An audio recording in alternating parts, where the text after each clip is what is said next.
patrimoine avec cette semaine une salade de saison produite dans la métropole lilloise, une salade ancestrale cultivée depuis des générations. Alain Méry, Laurent Pénichou.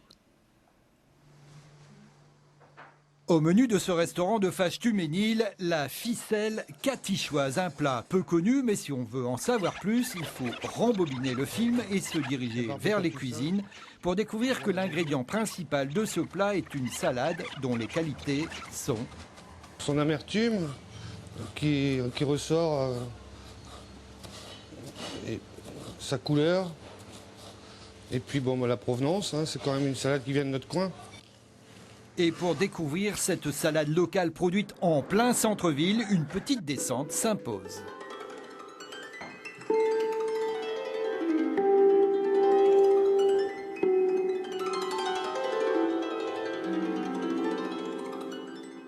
Alors nous sommes ici à Fâche-Tuménil, hein, dans les carrières. On est à 12 mètres de profondeur. Il y a 12 mètres par rapport au niveau du sol. Et on cultive donc la barbe de capucin. 5 ans qu'Alain Patigné et son frère se sont lancés dans la culture de cette salade atypique, une chicorée qui ne pousse pas n'importe où ni n'importe comment. La barbe de capucin, c'est l'ancêtre de l'endive, donc il faut que ça vive dans le noir et l'hygrométrie et l'humidité, quoi. Voilà.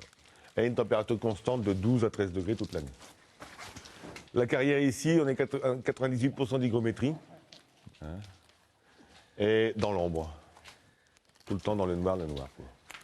Et ici donc, c'est un peu l'idéal. D'ailleurs, dans les 3 hectares de souterrain, la culture de la barbe est une vieille tradition et il n'est pas rare de trouver des traces d'anciennes plantations. Les anciens trous des années donc 50, hein, juste après la guerre, quoi. Et on voit bien les trous des carottes qui sont encore restées, hein, intactes. Aujourd'hui, la GAEC d'Alain et de son frère cultive 3000 m² de barbe. Récoltée feuille par feuille, la salade ancestrale a même été rebaptisée pour répondre au goût des consommateurs actuels.